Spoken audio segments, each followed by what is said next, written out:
আল্লাহ তুমি আমার গুনাহগার উম্মতকে বাঁচাও।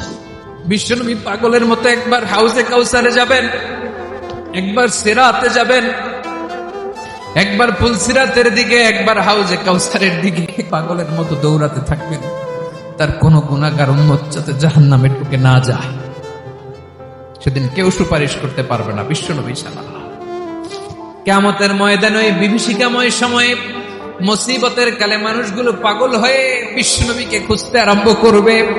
সবাই মিলে বিশ্বনবীর কাছে যেয়ে বলবে, ইয়া রাহমাতাল লিল আলামিন, ইয়া খাতামান নবীন, রাহমাতাল লিল আলামিন। দেখেন আমাদের কি অবস্থা, কি কঠিন বিপদে আমরা আছি, দাঁড়াতে পারি না, সূর্যের আলোতে ঘেমে হয়রান। আজকে কেউ সুপারিশ করতে পারবে না।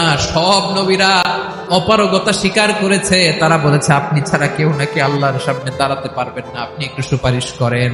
বিশ্বনবী বলবেন, আসো আসো, আজকের দিনে আমি ছাড়া আল্লাহর সামনে কেউ দাঁড়াতে পারবে না।